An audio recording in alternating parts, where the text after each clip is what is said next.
now. Dodie. Oh my god, hi. Hi. Please excuse my room. I didn't realize how messy it was and that it was in shot. I can't even. It is a little messy. I see a shoe. I see. And I don't know. Oh no, no, I'm just kidding. I don't see anything. No, no. Is this where you usually do your videos in your room? Yes, in this room, not from this angle, and also with all the crap stuffed neatly behind the camera. It's usually much cleaner than what I'm seeing, is what you're saying. Yes, Yeah. better lit as well. Yeah. It's really nice to meet you virtually. How are you doing? Good. I've just gone for a walk. A very brisk walk. I was on the phone to my manager because he wanted to talk through some things that I haven't moved my body all day, so I just uncreaked my bones and just went. And then he was like, "Wait a second, don't you have an interview now?" And I was like, "Ah!" And then just ran home. Um, so Re- cold but energized. Remarkably, you don't sound breathless. So Oh, good. Yeah, I had a few moments to sit down. Not enough time to clean my room though. so I've listened to Build a Problem many times, and I have to say, oh, I love the face. Congratulations. This is your debut. This is a big moment. I'm so happy for you. Thank you. Thank you for listening to it. Of course, yeah. And I have to also say that I felt like you were singing these to me in my bedroom. They just made me really feel like you were so close to me and I was so close to your thoughts. Wow. Oh my God. Close to my thoughts. That's a really cool way of saying that. Thank you. Yeah, of course. When it does finally come out in May, how do you anticipate that you will feel? Um, relieved, released, um, free, and yeah, I mean, I have no idea. It's why I grit my teeth when I heard that you listened to it because I just have no idea how people will respond. I've already spoken to a lot of people who have listened to it, like my friends, and also like some fans, have heard it, so that's been nice. And from what I hear, they all really like it, and that honestly isn't enough for me. If I could just share the Dropbox link around to everyone and get their feedback, like that's enough to like keep me going. Yeah, exactly. Yeah. Yeah, I must feel weird to create a piece of work that is so close to you and so intimate, and not know how anyone will respond to it. Yeah, I'm just like so ready to move on. I feel like I'm holding on to this album and to all of these feelings like associated with it. And like my obviously like my life has moved on. I've grown up and grown on since writing about them, but I feel like I can't properly move on until I've released it. Which I Yeah. don't know if it's healthy or not, but it definitely feels like a part of my life. What kind of, thinking back to when you were first writing songs, what kind of songwriter were you when you first started writing songs versus what the kind of songwriter that you think you are on this album? Um oh, that's an interesting question. Um I don't know. I think I've always been very dramatic in my songwriting. Not like in an overt way. I think what I mean is I love building um like with tension and release in my songs. I love like oversoaring melodies. I love like creating dynamics and like such a range in my songs. So I think that's similar. A difference is that I'm better. I don't know. Um I honestly just think the way in which I look at life has changed. I think I look at life in a more nuanced way now, whereas when I was younger, I wrote more black or white, obviously, because that's how I saw the world. So I think if anything, the like meanings of my art have gotten more mature. And probably like the sound of my music has as well. In terms of writing style, I really don't know, to be honest. That's a good question. I have to think about it. Yeah. Did the pandemic sort of open up this creative well for you? And did you write the album or any of it in the pandemic?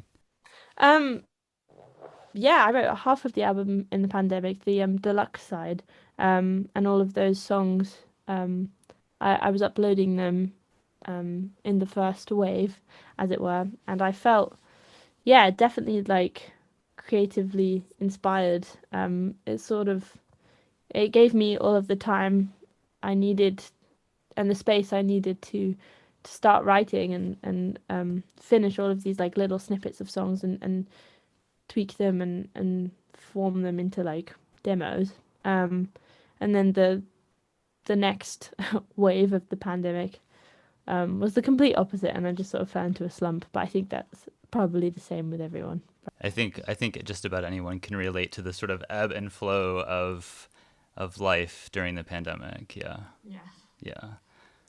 A lot of this music, from what I read, brought you closer to the person that you are right now.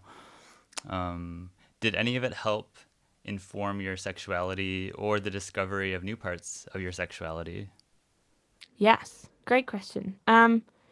I think I didn't quite. I think it took me a while to really understand what it meant to come out as bi. I think when I was younger, I was so excited to because, firstly,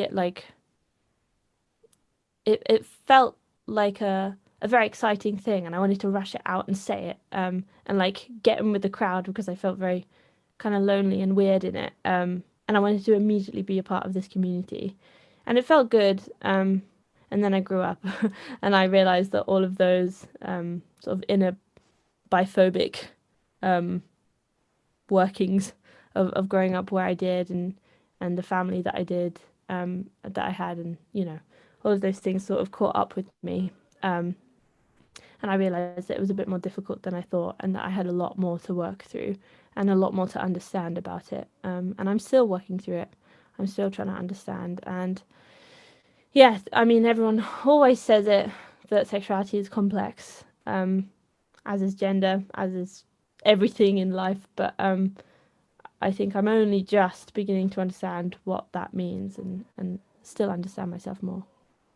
So, when it comes to identity, are you still using the bisexual label, or do you feel like your sexuality is more on a spectrum? Or Yeah, I think it's easier to say bisexual because that's what I am. yeah, Um, but I mean, yeah, I don't know. I mean, I can't. It's hard to even talk about like love, like what love is for me and what attraction is for me because it just keeps shifting, and I still don't really know myself very well when it comes to relationships.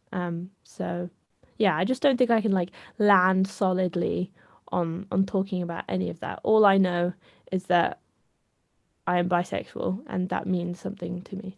yeah. It's pretty incredible to think that 6 million people have watched you come out on YouTube with "I'm Bisexual," a coming out song. That's a lot of people. How do you reflect on that moment and coming out in such a big way when that was released in 2017? Um, I think it's very sweet. I think I have a lot of queer fans, a lot of young queer fans, or at least I definitely did at that time. Probably following a song that I put out when I was even younger than that called She, which was about liking a friend of mine who was not bi or gay in any way. Um, and also before I even knew that I was, it was just kind of like this vague, floaty song about really finding someone attractive, and kind of knowing what it was, but not really sticking a pin in it. Um, so yeah, I feel really like I don't know, sweet. I feel like a um, I don't know. It just makes the whole feeling like so much softer when I understand that so many people have gone through that feeling. There's still a taboo around bisexuality, I feel.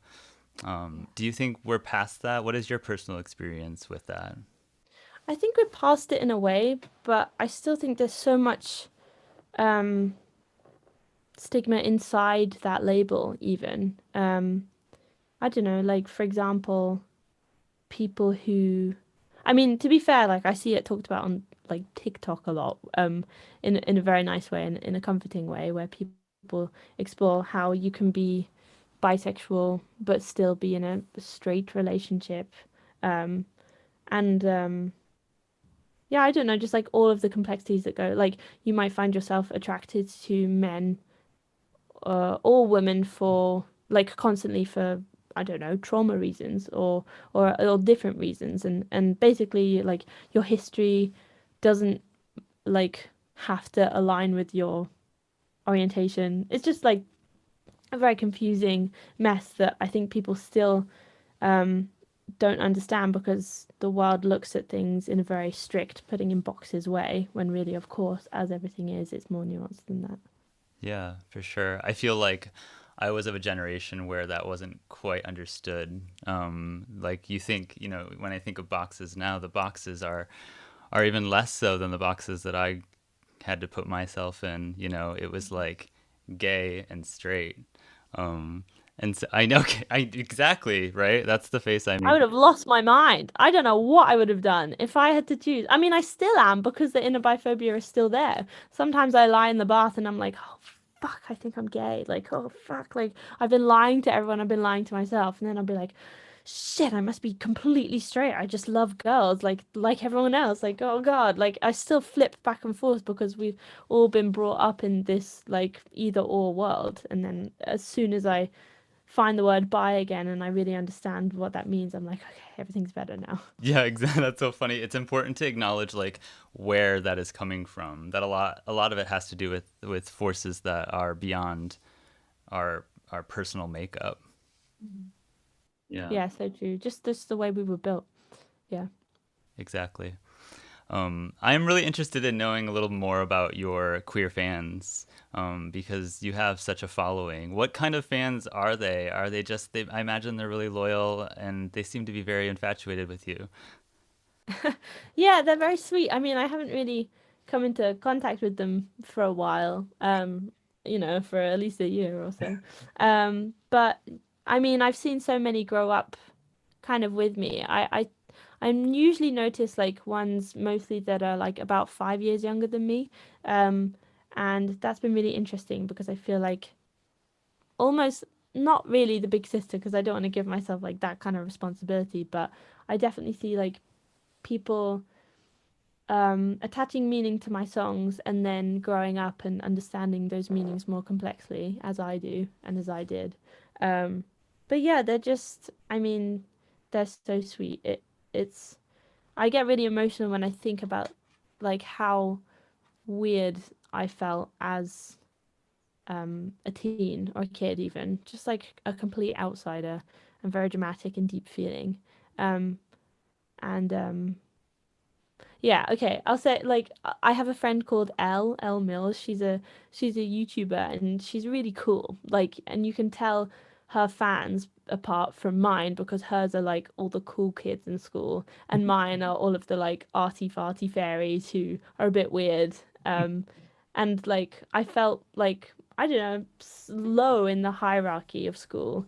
And now I understand that there isn't a hierarchy at all. It's just a kind of people, and I feel like I've collected like a community of them, and that makes me feel really good.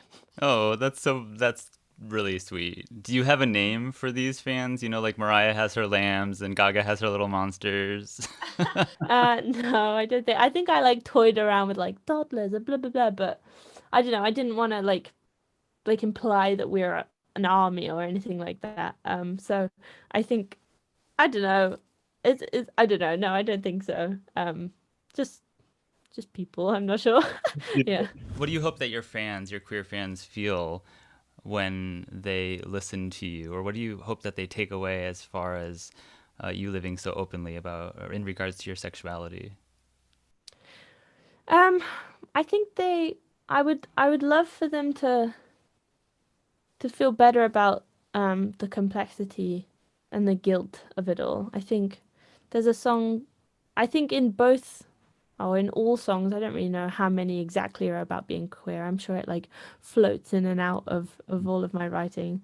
Um, but in the main two, in a song called She and a song called Rainbow, there's a lot of struggle. It's not like as much as it is like a celebration, I think there is a lot of pain and shame in there. Um, and I would hope that in sharing that, it lightens their load a bit because I know that it's a really heavy thing to carry around. And yeah, I would love for us to share that and feel better together. What will you be doing in June or this summer to celebrate Pride?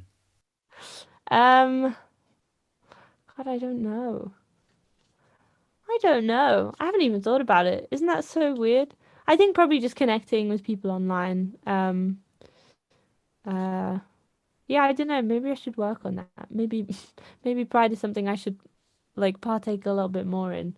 Um, Maybe with the release of your album, yeah. And also maybe it's time to do a follow-up to the bisexual jingle Oh that you put on yeah. YouTube. It sounds like you've really had some thoughts about sexuality in the last several years. So maybe Yeah, though I don't know if I'm ready to share them yet because I don't even know what they are. I don't know. I still don't understand myself really. Maybe I'll just say that. I don't know. it was a pleasure to talk to you. Thank you so much for your questions. I really enjoyed them. Thank you. I'm glad. All right, you take care. Bye, Dodie. Bye. Bye.